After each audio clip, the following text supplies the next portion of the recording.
नमस्कार. छायाज रेसिपीजमध्ये आज आपण गव्हाचं पीठ आणि खूपच कमी साहित्य वापरून अतिशय टेस्टी अशी रेसिपी बनवणार आहोत. लगेचच बनवायला सुरुवात करूया. तर इथे मी एका बाउलमध्ये अर्धा कप दही घेतलं आहे. कमी आंबट असलेलं दही इथे घ्यायचं आहे. इथे मी कपाने दही मोजून घेतलं. तुम्ही एखादी वाटी सेट करा आणि तिने सगळं साहित्य इथे मोजून घ्या.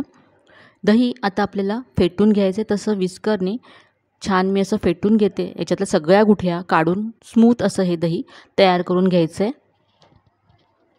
आता यामध्ये पाऊण कप गव्हाचं पीठ घालायचं आहे. 1 कपाला थोडंसं कमी आहे पहा. पाऊण कप पीठ घेतलं आहे. घरी आपण जे चपातीसाठी वापरतो तेच पीठ इथे घ्यायचं आहे. यानंतर यामध्ये त्याच कपाने पाव कप इतकं मी तांदळाचं पीठ घेतलं आहे. तांदळाचं पीठ नसेल तर तुम्ही रवासुद्धा इथे घेऊ शकता. यानंतर यामध्ये पुढचं साहित्य घालूया. तर इथे मी किसलेलं आलं घेतलं आहे. साधारण अर्धा इंच आलं किसून घेतलं. यानंतर बारीक चिरलेला कढीपत्ता घेतला आहे. 4 ते 5 कढीपत्त्याची पानं चिरून घेतलेत. यानंतर बारीक चिरलेली हिरवी मिरची घेतली आहे. अर्धा चमचा इथे जिरं घातलं आहे. चवीप्रमाणे मीठ घालायचं आहे आणि यानंतर बारीक चिरलेली कोथिंबीर घातली आहे. आता हे सगळं एकजीव करून घेऊया. हे सगळं व्यवस्थित मिक्स केल्यानंतर यामध्ये आपल्याला पाणी घालायचं आहे. तर इथे मी 1 कप पाणी घेतलं आहे.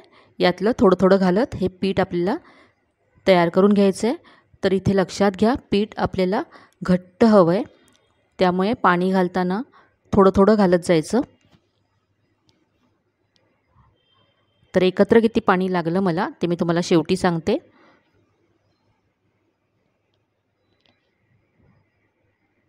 तर इथे पहा, असं मी हे पीठ तयार करून घेतलं आहे.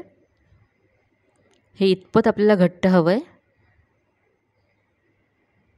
आणि हे तयार करण्यासाठी मला अर्धा कप पाणी लागलं आहे.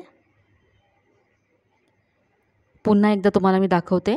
याचा असा गोळा आपल्याला करता यायला हवा. इतपत हे घट्ट हवं आहे.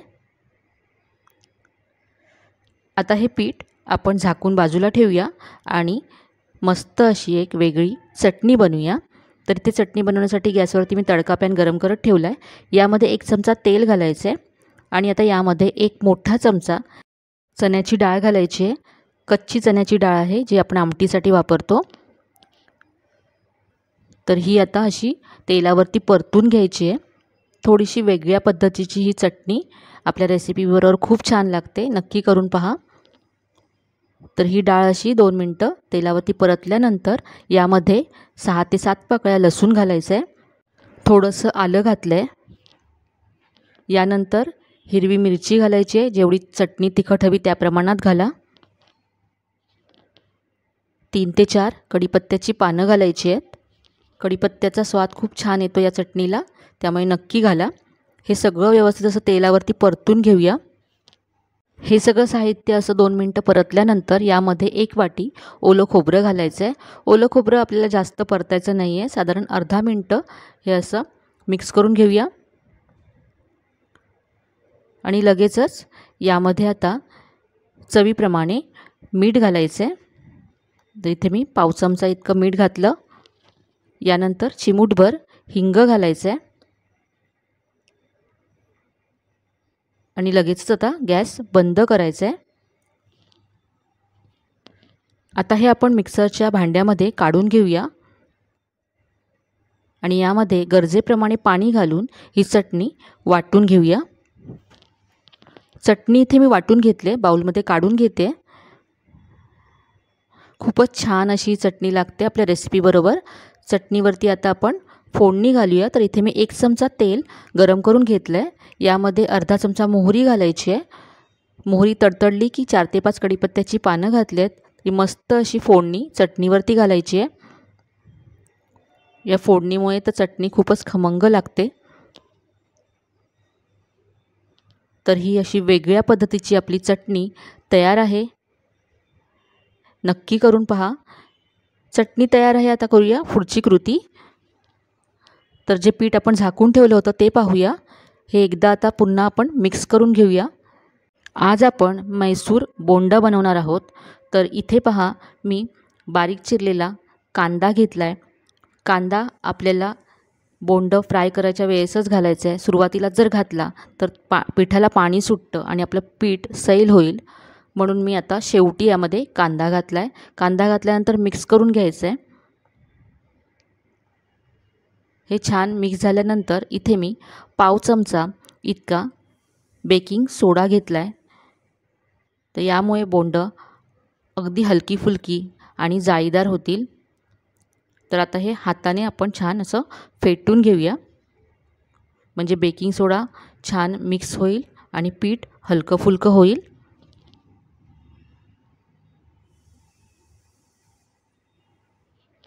हे पीठ आता बोंड बनवण्यासाठी तयार आहे. तर इथे मी गॅसवरती कढईमध्ये तेल गरम करून घेतलं आहे.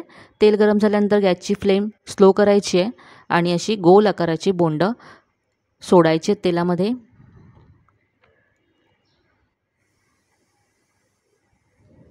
तर इथे एका वेळेस मी 5 ते 6 बोंड फ्राय करून घेते. पहा एक अशी हलकी होऊन तेलावरती तरंगत आहेत. खूपच साधी सोपी अशी रेसिपी आहे, अगदी झटपट तयार होणारी आहे आणि साहित्य सगळं घरी उपलब्ध असेलच असंच यामध्ये आपण वापरलं आहे. तरी बोंड अशी वरती आल्यानंतर आपण यांना उलटून घेऊया आणि आता मंद फ्लेमवरतीच आपल्याला ही ब्राऊन करून घ्यायचे आहेत. पाहू शकता मस्त रंग आला आहे.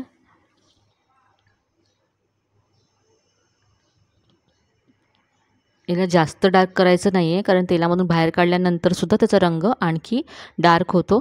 तर आता मस्त असा गोल्डन ब्राऊन रंग आला आहे, आपण काढून घेऊया.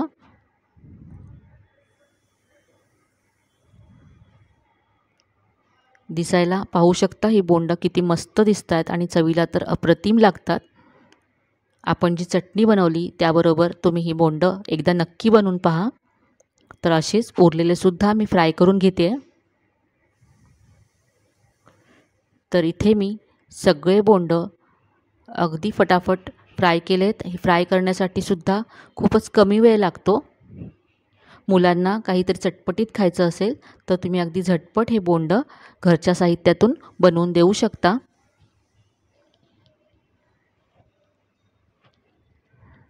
तर इथे आपले सगळी बोंड फ्राय करून तयार आहेत. याच्यातलं तेल निथळून मी इथे काढून घेते. आपण जी चटणी बनवली आहे त्याबरोबर ही बोंड आपण सर्व करूया. दिसायला जितकी मस्त तितकीच चवीला अप्रतिम आणि करायला अगदी सोपी अशी रेसिपी. तर इथे मी तुम्हाला एक तोडून दाखवते. वरून कुरकुरीत आणि आतून अगदी सॉफ्ट असं हे बोंड.